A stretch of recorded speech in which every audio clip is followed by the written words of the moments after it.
Buczek, head coach, CJ Kirst, senior attackman, senior goalkeeper Wyatt Nust, and sophomore attackman Ryan Goldstein. Today is the fourth title for Cornell. It is the sixth team title in school history and the first in both categories since 1977. It also ties them with Maryland for sixth all time with that fourth title. We'll start things with an opening statement for Coach. Tough to put into words. So incredibly proud of this group. They had a mission, they had a goal, and every single day they showed up to work. They didn't know when the margins were going to change. They didn't know what day it was that helped to separate, but they were a resilient group. They were a tough group. They led one another.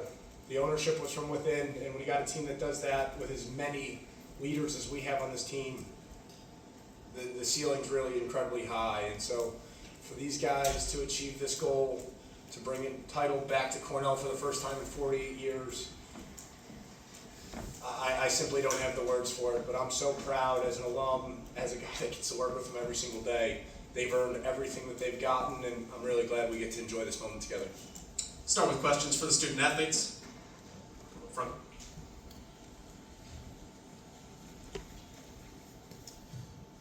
This one's for CJ, Zach Wolf from the Daily Orange. CJ, I saw you, I'm sure you've played this out in your head in terms of hoisting that trophy, running to the Cornell fans at the end of the game. Now that you've experienced that moment, just what was that like as you're hoisting that trophy, and is it better than you could have even imagined? It was special. This season has been incredible. Like Coach said, this has been our dream. When you walk out there for warm-ups and you see that sea of red, you see all the alums that you played with, that support us every single day, our families who, have put in all the work from when we were little kids to be on this stage, to have that moment to grab the trophy, run over there, it was special. And, obviously one I'll never forget, but, one I've been dreaming about for a while. And, no words that can really describe that feeling, but it was definitely special. Stay up front. Coop Rangers with the Daily Orange. CJ, Wyatt, you guys being seniors, just trying to go out and avenge that 2022 national title loss. Just what is it like? What was the road like for you guys to try to get back to this point, and how did it bring you guys closer together, especially, going up against a team like Maryland again and exacting that revenge? It was cool to finish the way that you kind of started your career, getting to face off against Maryland in the national championship. Throughout our careers, we've had a lot of ups and downs. Obviously, we had the high of going to the national championship our freshman year, and then sophomore year, end up going out in the first round, probably with just as good a team as we had the year before.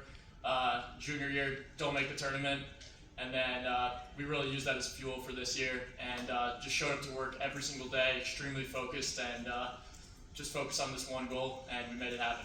Let's go to Newsday, and then we'll go over to the side. Hi, Tom Rock from Newsday. Brian, it took 2 generations of Goldsteins to get this trophy back to Ithaca. What does this mean for you and your family? It's been great. I've been going to Final Fours for as long as I can remember. My family's both, my mom and dad both played lacrosse at Cornell, so my dad lost 2 national championships, so he's definitely fired up for this one. Especially what it meant to be. It hasn't really hit me yet, but I'm sure it will soon. It's a really special moment. I'm happy to do it with this group of guys. It's been awesome. First off, congratulations. Hi, Jill Schumacher, Newhouse Sports Media Center. When I pulled in today, I looked to my right in my car, and the sea of red that I saw, I audibly went, oh my, it was crazy. What does it mean to you to have that fan base and just from a grow the game mentality and how lacrosse is just growing as a sport for any of you? Yeah, they're the best. I kind of spoke to the team last night about that moment where, you drive by that tailgate, like you said, on the bus with a police escort, and you're seeing everyone that supported you. And it's brought tears to a couple of guys, and, guys are feeling chills, and, just to have that support when you're playing on the biggest stage is incredible, and it definitely motivates you. But, to grow the game, you see that crowd, you see that support. I know everyone was so excited to give everything they got, and, we competed for 60 minutes because of everyone there. So, wouldn't have been able to do it without everyone up there. I got 1 point to add on to that. I think that it might look like that's today, but that's every single game. They're there every single game. They're texting us every single game day. A couple of alums we got shout out. They're always texting CJ and I, Todd Adler, Mike Levine, Rob Pinnell is always texting us. Those guys and so many more care so much about this program. And I know you said that like it comes from our culture. We talk about it all the time, and you see that today. But it's every single day. We think about those guys and we play for those guys. Thank you. Go to IL. CJ Ryan, McInerney inside Lacrosse. Coach Tillman said, CJ is the player of the year this year, and Ryan might be the player of the year next year, or the rest of his career. So just kind of the two of you guys, how have you made each other better? And CJ, what do you see kind of the future for Ryan Goldstein here? Yeah, that's an incredible question. Having the opportunity to play with Rye for 2 years has been incredible, and like I've said this before, but he's just a fearless competitor. He brings everything he has every single day. He's the biggest lax rat I know. Watches every single game you could ever imagine, every single highlight tape. He's in there, and that's just who he is. Lacrosse is a part of him, and that's the reason why he's so dedicated, and the reason why he's on this stage succeeding, because he's put in all the work, all the hours, and and the future is bright for Rye, and I know he's going to be player of the year. I know he's going to have it all, and he's got 2 years to go prove it. I can't. He's got the program now, and I'm excited to see where that goes. Daily Sun. This is really for all the student athletes. This team is one that's really thrived off of these long scoring runs and building up momentum, but today's game was a true back and forth match. How do you keep your composure when there's so much on the line and you're playing such an overwhelming team? We try to have that same intensity and focus every single day throughout the year, no matter what we're doing, whether it's a lift, a practice, a scrimmage, or a game. And just having those intensity for the little moments like that helps us prepare for the big stages like today. And just like Saturday, I would say that no one ever had any doubt. Everyone believed the whole entire way, and that focus got us to where we needed to be. And just really proud of this group.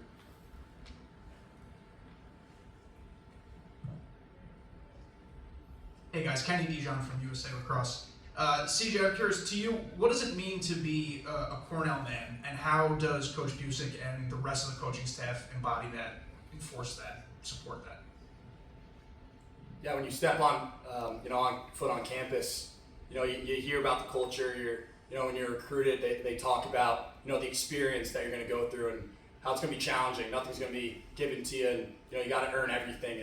And and when I first started, had COVID going on, I wasn't really fully bought in the program. I wasn't experiencing everything, and in that 2022 season, I learned everything from Coach Buczek, all the whole coaching staff, and that senior class, what it meant to show up every single day, to put the group in front of you, to put a smile on your face during the hard times, to listen to Coach Halley and what he has to say after a lift, to listen to all the alumni and all the motivation that they give you every single game day. And it's a special program, and you can't really describe the culture that we have unless you're a part of it. But my 4 years here and being able to put on the jersey the last time today, I'm super, super proud of what I've been able to experience. And I speak on behalf of the entire senior class.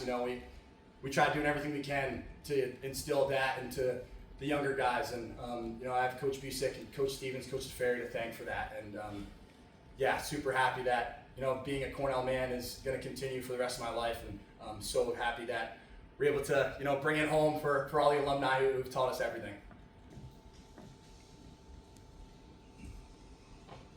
Nick Karski from ESPN. I think Wyatt, you mentioned some of the ups and downs, and last year there were some downs for you.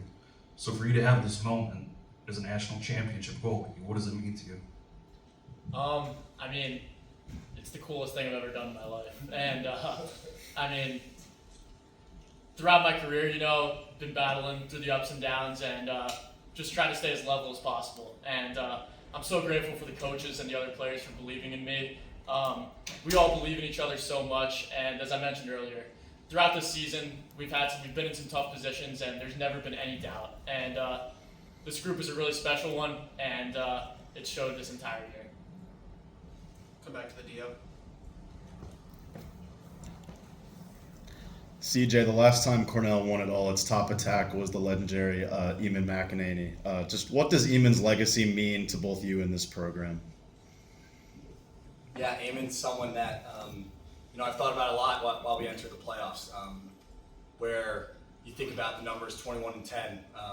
George Boyardi as well, where that's what we talk about. It's what you learn when you're a freshman here.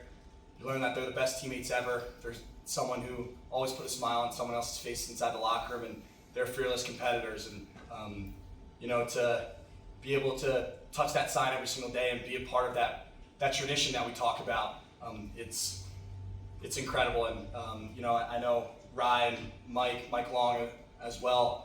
You dream about those attackmen, Mike French, Rob Pinnell, all the people who've put on the jersey, and to be able to hug Mike French after the semifinal game and to get some motivational words from Eamon's teammate, you just want to do it for them. And special feeling. It's super happy that we're able to get it done. We'll do two more with third row. Hi guys, Brett Abrams for the Star Gazette. CJ, can you kind of just talk me through what you saw differently in the second half compared to the first? Was it more of like a mentality thing, or did you just see something in the defense that you liked?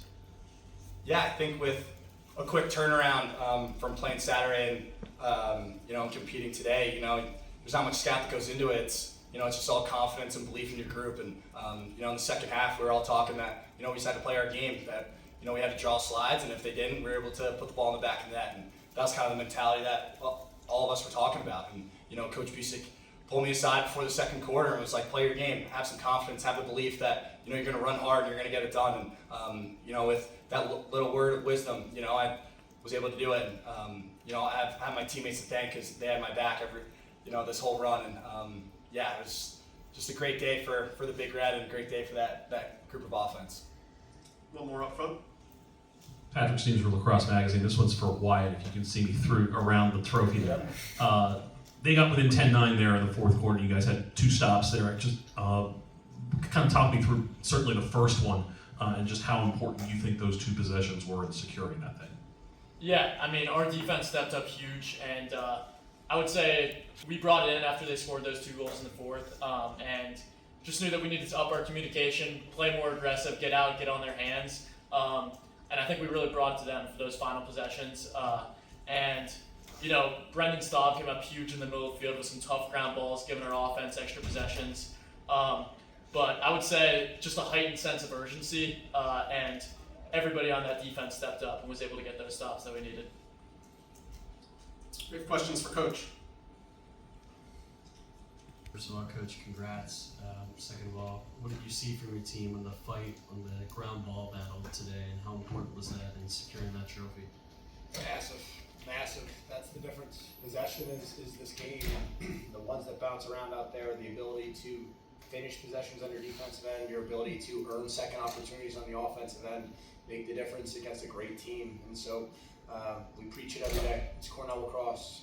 People ask me every game, what's the difference? It's going to be ground balls. It's our ability to pick up the ball off the turf. And so we preach it every day in practice. We talk about it being the Cornell Lacrosse way. And today they made the Cornell Lacrosse tradition proud with their ground ball effort.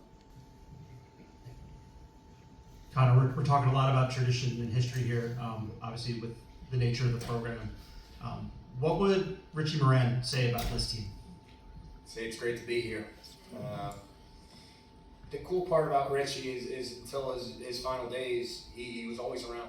He was the conduit, and he was the connector, and he was the guy that, he didn't just ride off into the sunset. He kept giving back to Cornell Lacrosse. He kept making sure that the culture was strong and the family was strong, and those, terms get overused at times in sports, and he created that. And so I know he's looking down and smiling. He did so much for me as a player, as a young coach.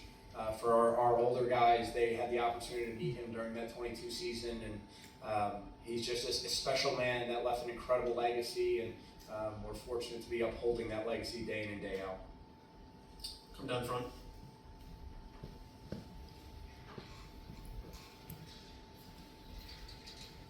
Trevor House with the Boston Globe. You've talked about the 2022 season a lot. Can you just describe the full circle nature of this and how surreal it is to be the same team in the same situation? Did you guys talk about it much, or did you not really have to? We didn't talk about it a whole lot. We talked about the opportunity to be back in this moment and how we can draw off that experience, and just the short turnaround Saturday to Monday, the playoff run, how we're lacrosse changes when you get to do or die moments, and the ability to just stay the course and be resilient and be tough. And again, nothing different, but it's a little different when you know that, you know, the exit stage left if you lose. And so for our guys, you know, for our older guys, the guys that had played in that, it was great to draw off that experience to, you know, maybe add a little motivation of being here and not getting over that hump. But for the most part, you know, a lot of fresh faces on this team, but utilizing all the experiences, the good, the bad, the opportunity to play in the national championship, the stinging loss of not making the tournament last year. I think all of those, you know, experiences really drove us forward and created the team that we had this year. We'll go 2 questions up front, the DO, and then off to the right. Coach Zach Wolf from the Daily Orange. CJ talked about you pulling him aside before that second quarter. How did you see him, I guess, respond, especially in that second half, and what did you see, I guess, differently from him from that second half? Yeah, you know, he came down the alley on the one, and I saw him clutch the shot a couple times, and not frequently do I see him with an opportunity with his left hand free, clutch the shot, and so I wanted to let him know he's the best player in the country. We trust him to do everything, and it doesn't have to be perfect, but you know, we know the effort we get from him, and so just want to let him know we've all got his back. Go make the play. Go put yourself out there, and you know, was glad to see him get going. He's a difference maker. He is the best player in the country, and it's not always the points, it's not always the goals, it's not always the assist. It's how hard he competes. It's how much he gets out of his teammates. It's how well liked he is because of the respect he's earned within that room. And so when he gets going, we're a different team, and he found it in the biggest moment at the biggest time and pushed us over the hump and earned this national championship for our team.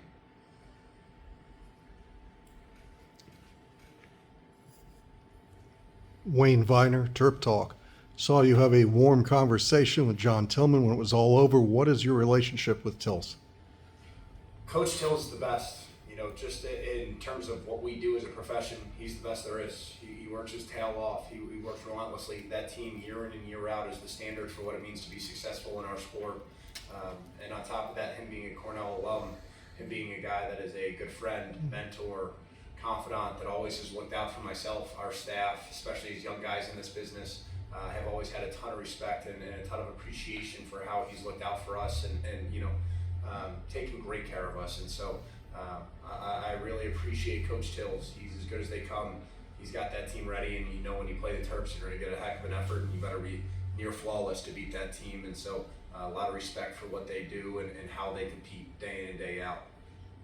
Come back to Lacrosse Magazine, and then we'll come back over here to the left.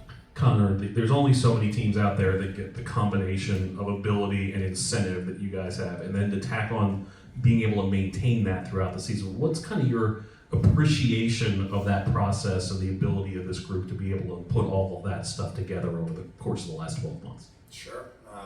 Again, I spoke about this on Saturday, but just to reiterate, when you have great leadership within your locker room, when you have not just CJ Kirst, not just White and us, not just our captains, when you have guys that are bought in, top to bottom, 16-person senior class, and those guys are holding the line, those guys are enforcing the standard, those guys are demanding a lot of their teammates, it makes a different team, right? When every guy only has to impact 2 or 3 guys and you're through your whole roster, it makes you a dangerous team. Everybody's held to task, everybody's demanded, but you know, well done is better than well said. And so for every one of those guys, if they're not doing it themselves, they can't hold anybody else to that standard. And so again, that is a Cornell Lacrosse tradition thing. That is a culture thing. That is something that we didn't build, but we're very fortunate that when you get the right collection of people that really demand and push and encourage and get a lot out of their teammates, our job's really easy. You know, we don't coach effort. We don't demand that these guys meet that standard as much as they do it for themselves. And then when things aren't great, we hold the seniors accountable. We hold the leadership accountable. And so it makes my job a heck of a lot easier rather than me trying to make sure that I am finding the right button to push with 50 some guys. They're able to do that, and I can find the right buttons to push with, you know, 15. Coach Chamberlain Bonner with the Finger Lakes One. Just what does it mean for you? Does it mean a little bit more? And what does it say about Cornell when this whole weekend, whenever you walk out there for a game, you've got a Cornell man in the box on the opposite sideline? Yeah, it's pretty cool. It's pretty cool. I think this place is very endearing. It's a lot of the reason why I'm in the profession that I am. I'm sure it's a big reason that he's in the profession that he is. This place changes you, and for the better. And it's not because it's easy. It's not that it's all, you know, rainbows and butterflies. It's because it challenges you and it asks a lot of you. And through all of that, when you can kind of, you know, see the forest through the trees. You know, you can appreciate every moment. You can appreciate what this game does as the medium to connect with young men, to lead in a certain way and to push guys to be their very best. And that's on the field, that's off the field, that's what they do for the rest of their lives. And so I'm sure Coach Moran had that impact on Coach Tillman. I know the coaches that I played for had that impact on me. This program changes you for the better, and we're just fortunate to continue to live the dream every single day. Terry? Then we'll do one more after that. Championship. How do you describe representing your background? Thanks for the question from an Ohio guy himself. It's pretty cool. It's pretty cool. I think it's a huge plus for the grow the game side. Again, obviously, my family has ties to upstate New York, and that was a big part of my upbringing was their connection and their background with it. But to see the way the game's grown in a place like Ohio, and seeing it in Cleveland, seeing it in Cincinnati, and the way it's really taken off. There was a point in time there that there were no summer teams. There were very few club teams. When I first played, my first game as a second grade lacrosse player was with the sixth grade team because there just weren't enough teams and there weren't enough players. And now at every age group, there's so many teams, there's so many people, there's so many conduits for this game to continue to grow in non-hotbed areas. And so it's cool to wear that mantle, and it's cool to push that thing forward. For us, it's about continuing to give back and making sure that a lot of those underserved areas and areas that don't have maybe as much coaching or as many players that go back, that we keep pushing that forward and keep growing this thing to hopefully get it to the level that we all want it to be. Last question up top. Obviously, this is a team with a lot of incredible star power, but what did it mean to you today to see those first two goals coming from the second midfield line and seeing those guys step up in the highest pressure game of the season? It's awesome. That second midfield for us this year has been a collection of different faces, and we've dealt with some different injuries and different guys that we've had to find opportunity for, and they've done nothing but step up and get better every single day. Our motto is a relentless commitment to improvement, and those guys have embodied it on the biggest stage, got us going, and I believe it was the first two goals, if I'm not mistaken. And so proud of those guys. They work so hard day in, day out, and they play with great confidence, and that comes from guys like CJ and Ryan and Mike, continuing to push those guys to be better and let them know that they're doing a great job. And so proud. Those guys did an excellent job, and we talk about everybody's got a job to do. We need every guy in that room together doing their job, and if we collectively do that, we're going to be successful as a team. And those guys were a huge part of starting us up on the offensive end and taking some very meaningful shifts, and even if the ball was in the back of the net, doing the little things to make sure that we weren't giving away an easy one in transition. Gentlemen, thank you. Congratulations again. Thanks, Henry. Thank you.